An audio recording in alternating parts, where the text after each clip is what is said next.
Hello all welcome back to our channel. Last வீடியோவில் சாரீலேருந்து எப்படி மேக்ஸிக்கு கட் பண்ணுறதுன்னு பார்த்தோம் இல்லையா? இந்த வீடியோவில் அதை எப்படி ஸ்டிச் பண்ணலான்னு பார்க்கலாமா? வாங்க வீடியோக்குள்ளே போகலாம். ஃபஸ்ட்டு நம்ம பாடி பார்ட்டை தான் ஸ்டிச் பண்ண போகிறோம். அதுக்கு நம்ம கட் பண்ணி வச்ச 2 லைனிங் 2 மெயின் பீஸ் எடுத்துக்கோங்க. அதில் ஃபஸ்ட்டு ஃப்ரண்ட்டுக்கு நான் போட்டுக்கிறேன். நான் ஸ்கேலப் வைக்கிறதுனால மெயின் பீஸோட ராங் சைடே நான் லைனிங்கை ப்ளேஸ் பண்ணி ஸ்டிச் பண்ணிக்கிறேன். நீங்கள் நார்மல் நெக் கொடுக்குறீங்கன்னா இது லைனிங்கில் நீங்கள் நெக்கை கட் பண்ணிவிட்டு அதை ஃப்ரண்ட்டில் வச்சு ஸ்டிச் பண்ணி டேன் பண்ணிக்கலாம். நான் இந்த ராங் சைடு லைனிங்கை ப்ளேஸ் பண்ணி இந்த மாதிரி பின் பண்ணிவிட்டு அந்த ஷேப் ஃபுல்லாகவே ஸ்டிச் பண்ணி எடுத்துக்கிறேன். ஸ்டிச் பண்ணிவிட்டு பேலன்ஸ் உள்ள அந்த மெயின் கிளாத்தில் உள்ள கிளாத்லாம் கட் பண்ணிவிட்டேன். நான் ஸ்கேலப் பண்ணுறனால கேன்வாஸில் இந்த மாதிரி ஸ்டிச் பண்ணி ரெடி பண்ணிக்கிட்டேன். ஸ்டிச் பண்ணி டர்ன் பண்ணி ரெடி பண்ணி வச்சுக்கோங்க. இதே மாதிரி நான் பேக் சைடில் இந்த நெக் கொடுத்து கம்ப்ளீட் பண்ணி ரெடி பண்ணி வச்சுட்டேன். அந்த கிளிப்பிங் மிஸ் ஆகிடுச்சு. இப்போ இதோட 2 ஷோல்டரையுமே ஜாயின் பண்ணிக்கோங்க. நல்ல பக்கம் ஃபேஸ் பண்ண மாதிரி வச்சு ஷோல்டரை 1/2 இன்ச்சில் ஸ்டிச் பண்ணி ரெடி பண்ணி வச்சுக்கோங்க. நெக்ஸ்ட்டு நம்ம ஸ்லீவுக்கு தான் பண்ண போகிறோம். ஸ்லீவுக்கு மெயின் ஃபேப்ரிக்கோட நல்ல பக்கத்தில் லைனிங்கை இந்த மாதிரி ப்ளேஸ் பண்ணிக்கோங்க. எல்லா கார்னர்ஸும் கரெக்டாக மெயின் கிளாத்தில் இருக்கான்னு பார்த்துட்டு அந்த எட்ஜில் மட்டும் ஒரு 1/4 இன்ச்சில் ஸ்டிச் கொடுங்க. அதாவது ஓப்பன் வரும் இல்லையா, அந்த ஸ்ட்ரைட் லைனில் தான் நான் ஸ்டிச் கொடுக்குறேன். சிங்கிள் ஸ்டிச் மட்டும் கொடுத்துட்டு நீங்கள் இப்படி டர்ன் பண்ணிங்கன்னா லைனிங் அந்த பக்கம் போயிடும். அதுக்கப்புறம் மேலே ஒரு ஸ்டிச் கொடுக்கும்போது உள்ளே உள்ள பிசுறு லைனிங் பக்கம் இருக்கிற மாதிரி வச்சுட்டு மேலே ஒரு ஸ்டிச்சும் கொடுத்துக்கோங்க. இப்போ இதை அப்படியே நீங்கள் உள் பக்கமாக டர்ன் பண்ணிங்கன்னா லைனிங் உள்ளே போயிடும். இதில் மேலே கார்னரில் ஒரு ஸ்டிச் கொடுத்துக்கோங்க. ஏன்னா பார்டர் அட்டாச் பண்ண போகிறதுனால கார்னரில் ஒரு ஸ்டிச் மட்டும் கொடுத்துக்கோங்க. ஸ்டிச் பண்ணும்போது கிளாத்தை பார்த்து கவனமாக பண்ணுங்கள். ஏன்னா இழுத்துட்டிங்கன்னா ஒரு பக்கம் கிளாத் அதிகமாக ஒரு பக்கம் கம்மியாக இருக்கும்.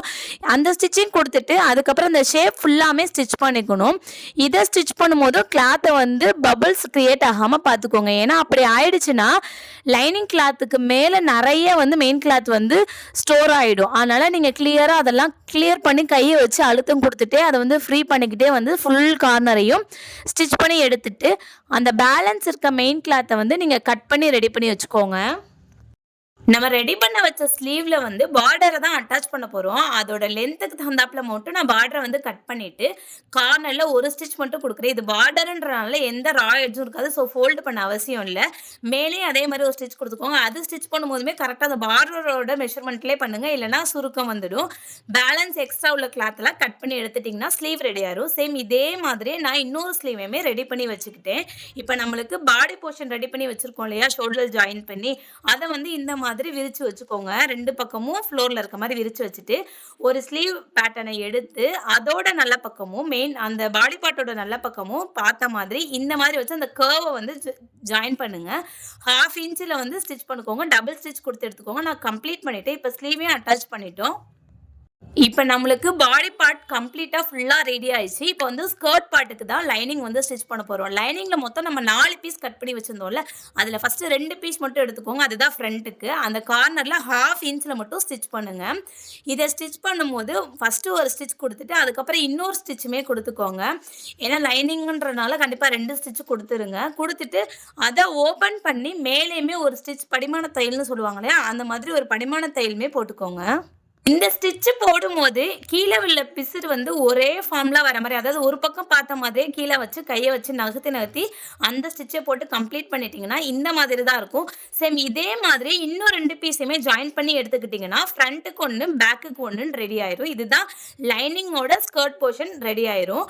அதுக்கப்புறம் நம்ம சாரியில் கட் பண்ணி வச்சிருக்க அந்த பேனலை எடுத்துக்கோங்க. அதில் மொத்தம் 16 இருக்கும். நான் ஒரு 8 மட்டும் ஃப்ரண்ட்டுக்கு எடுத்துட்டு இந்த மாதிரி அந்த ஒரு பேனலை தூக்கி இன்னொரு பேனல் மேலே வச்சுட்டு, அதாவது நல்ல பக்கம் ஃபேஸ் பண்ண மாதிரி வச்சுட்டு அதில் ஒரு 1/2 இன்ச்சில் ஸ்டிச் பண்ணி எடுத்துக்கோங்க. இதே மாதிரி ஒவ்வொரு பேனலுமே ஜாயின் பண்ணிகிட்டே வாங்க. ஒவ்வொரு பேனலையும் இந்த மாதிரி 8 பேனலையுமே ஜாயின் பண்ணி எடுத்துக்கோங்க.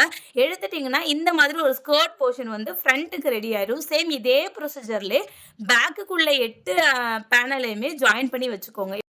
நெக்ஸ்ட்டு நம்ம பாடி பார்ட்டில் தான் ஸ்கர்ட் போர்ஷனை ஜாயின் பண்ண போகிறோம். இதுக்கு நம்ம பாடி பார்ட்டை நல்ல பக்கம் நம்மளை பார்த்து இருக்க மாதிரி வச்சுட்டு ஸ்கர்ட் போர்ஷனோட மெயின் ஃபேப்ரிக் இருக்குல்ல, அதையும் இந்த மாதிரி நல்ல பக்கமே லே பண்ணி வச்சுக்கோங்க. வச்சுட்டு நீங்கள் அதை அப்படியே மேலே தூக்கி போட்டிங்க அப்படின்னா நல்ல பக்கமும் ஃபேஸ் பண்ணி நம்ம ஸ்டிச்சஸ்க்கான கரெக்டான ஃபார்மில் வந்துடும்.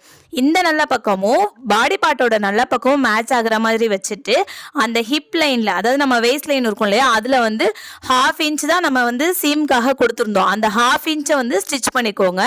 இதை ஸ்டிச் பண்ணும்போது நம்ம ஒவ்வொரு பேனலையும் ஜாயின் பண்ணியிருப்போம் இல்லையா, அந்த ஜாயிண்ட்டை வந்து கரெக்டான ஃபார்ம்லேயே கொண்டு வாங்க. ஒரு இதை வந்து அந்த பக்கம், ஒரு இது இந்த பக்கம், அந்த மாதிரி இல்லாமல் கரெக்டாக சேம் ஒரே ஃபார்ம்லேயே. இப்போ நான் காட்டுறேன் பாருங்கள், ஒவ்வொரு அந்த ஜாயிண்ட்மே கரெக்டாக ஒரே லேலே வர மாதிரி ஜாயின் பண்ணி எடுத்தீங்கன்னா மெயின் ஃபேப்ரிக் வந்து நம்ம அட்டாச் பண்ணிட்டோம். நெக்ஸ்ட் இதுல லைனிங்கை தான் ஜாயின் பண்ண போறோம். லைனிங் ஜாயின் பண்ணும்போது நம்ம இப்போ main fabric skirt portion stitch பண்ணோம் இல்லையா, அது மேலே வச்சிடாதீங்க. அது பாடி பார்ட்டோட ஒரு பக்கம் மெயின் ஃபேப்ரிக் இருக்குன்னா இன்னொரு பக்கத்துல தான் நம்ம வந்து லைனிங்கை பிளேஸ் பண்ணணும். அப்பதான் அந்த பிசிறு வந்து உள்ள போயிடும். நான் ஸ்டிச் பண்ணிட்டு காட்டுறேன், உங்களுக்கு நல்லாவே புரியும். பாடி பார்ட்டோட லைனிங் மேல ஸ்கர்ட் போர்ஷனோட லைனிங் இருக்க மாதிரி லே பண்ணிக்கோங்க. நான் அந்த லைனிங்கை வைக்கும் போது ஸ்கர்ட் போர்ஷனில் நம்ம ஜாயின் பண்ண அந்த பிசிறு வந்து, அதாவது லைனிங்கோட கெட்ட பக்கம் வந்து அந்த பாடி பார்ட்டில் பார்த்த மாதிரி நான் வச்சுக்கிட்டேன். சரியா, இந்த மாதிரி வச்சு சேம் அதே மாதிரி ஒரு 1/2 இன்ச்சில் ஸ்டிச் பண்ணிக்கோங்க. 2 ஸ்டிச்சு போட்டுக்கோங்க. ஏன் இந்த ப்ரொசீஜரில் நான் பண்ணுறேன் அப்படின்னா, ஒரு பக்கம் லைனிங் இன்னொரு பக்கம் மெயின் ஃபேப்ரிக் இருக்கும்போது அந்த ஹிப் லைனில் உள்ள அந்த ராய் எட்ஜஸ் எல்லாமே உள்ளே போயிடும். உங்களுக்கு வந்து ஓவர்லாக் பண்ண வேணாம், நீட்டாகவும் இருக்கும். ஃபினிஷிங் எல்லாமே நீட்டாக இருக்கும். இப்போ நான் வந்து லே பண்ணிவிட்டு ஸ்டிச் பண்ணிக்கிறேன். சேம் அதே மாதிரி 1/2 இன்ச்லேயே ஸ்டிச் பண்ணுங்கள். டபுள் ஸ்டிச் கொடுத்து எடுத்துக்கோங்க. இது உங்களுக்கு பார்க்குறதுக்கு கொஞ்சம் கஷ்டமாக இருந்தாலும் நீங்கள் கொஞ்சம் வீடியோ வந்து மறுபடியும் போட்டு பார்த்தீங்க அப்படின்னா உங்களுக்கு நல்லாவே புரிஞ்சிடும்.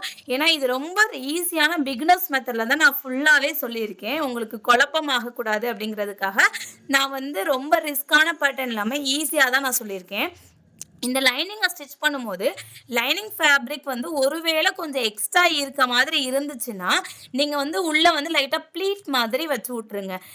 எக்ஸ்ட்ரா இருக்குது நீங்கள் கவலைப்பட்டு நீங்கள் அதை கட் பண்ணலாம் வேணாம், கீழே அகலமே குறைஞ்சிடும். ஸோ இது உள்ளே தான் போயிடும், வெளியே தெரிஞ்சுக்காது. அதனால் நீங்கள் பயப்படாமல் அதில் வந்து இந்த மாதிரி ப்ளீட் கொடுத்துருங்க. எனக்குமே எக்ஸ்ட்ரா இருந்துச்சு, நான் வந்து ப்ளீட் கொடுத்து அந்த ஹிப்போட எண்டையும் ஸ்டார்ட் பாயிண்ட்டையும் கரெக்டாக வந்து மேட்ச் பண்ணி முடிச்சிட்டேன். இதே ப்ரொசீஜரை நீங்களுமே பண்ணிக்கலாம். இதுலையுமே நான் டபுள் ஸ்டிச் கொடுத்து எடுத்துக்கிட்டேன். அவ்வளோதாங்க, ஸ்கர்ட் போர்ஷனுக்கான லைனிங்கையும் மெயின் ஃபேப்ரிக்கையும் நம்ம ரெடி பண்ணிட்டோம். நான் சொன்ன மாதிரி இதை அட்டாச் பண்ணிங்கன்னா இப்போ பார்த்தீங்களா உள்ளே இருக்குது, பிசிறு ஃபுல்லாகவே உள்ளே போயிடும், நம்மளோட பாடியில் வந்து டச் ஆகாது. சேம் அதே ப்ரொசீஜர்லேயே பேக்லேயுமே நான் ஸ்டிச் பண்ணி கம்ப்ளீட் பண்ணிட்டேன். இப்போ நம்ம சைடை மட்டும்தான் ஜாயின் பண்ணணும். நம்ம சீம்காக 1.5 இன்ச் கொடுத்தோம் இல்லையா, அதை ஸ்லீவ்ல இருந்தே கீழே வெயிஸ்ட்டுக்கு அப்புறம் ஒரு 5 இன்ச் வரைக்கும் இந்த மாதிரி அந்த 1.5 இன்ச் அப்படியே குறைஞ்சு 1/4 இன்ச்சில் முடிகிற மாதிரி மார்க் பண்ணிக்கோங்க. அதே லைன்லேயே ஸ்டிச் பண்ணிட்டு வாங்க. இப்போ நான் மார்க் பண்ணியிருக்க அந்த 1/4 இன்ச் வரைக்குமே அந்த 4 ஃபேப்ரிக்குமே சேர்த்தே ஸ்டிச் பண்ணிக்கணும். ஸ்டிச் பண்ணிட்டு அந்த இடத்துல நீடியில் ஸ்டாப் பண்ணிவிட்டு லைனிங்கை மட்டும் தூக்கி விட்டுருங்க. நான் கேமரா ஒன் கையில் ஹேண்டில் பண்ணுறதுனால கரெக்டாக காட்டமில்ல. நீங்கள் நல்லாவே லைனிங்கை வந்து நீடிலேருந்து வெளியே எடுத்துட்டு மெயின் ஃபேப்ரிக்கில் மட்டும் ஸ்டிச் பண்ணிக்கோங்க. நான் அதுலேயுமே 2 ஸ்டிச் போட்டு எடுத்துக்கிட்டேன். இப்போ லைனிங் அட்டாச் பண்ணணும். சேம் அதே இடத்துல ஸ்டாப் பண்ணி மெயின் ஃபேப்ரிக் வந்து கொஞ்சம் கிராஸாக இப்போ நான் காட்டுற மாதிரி உள்ளே தள்ளிட்டு லைனிங்கில் ஸ்டிச் பண்ணிக்கோங்க. அந்த இடத்துல உங்களுக்கு எந்த சுருக்கமுமே இருக்காது, நீட்டாக இருக்கும். உங்களுக்கு எத்தனை ஸ்டிச் வேணுமோ எக்ஸ்ட்ரா ஸ்டிச்லாம் போட்டுக்கோங்க. நான் மினிமம் 3 தான் போடுவேன். போட்டு கம்ப்ளீட் பண்ணிட்டீங்கன்னா உங்களுக்கு இந்த மாதிரி ஒரு அழகான 16 பேனல் மேக்ஸி வந்து ரெடி ஆயிரும். இதில் நெக்கில் வந்து நான் ஸ்கேலப் கொடுத்தனால அதோட எட்ஜில் வந்து பேர்ல் வச்சுருக்கேன். வேணும்னா நீங்களும் இதே மாதிரியே ஸ்டிச் பண்ணி எடுத்துக்கோங்க. இந்த மாதிரி பிகினர்ஸ் ஃப்ரெண்ட்லியான நிறைய டெய்லரிங் வீடியோஸ்க்கு மறக்காமல் நம்மளோட சேனலை சப்ஸ்கிரைப் பண்ணிக்கோங்க. தேங்க்ஸ் ஃபார் வாட்சிங்.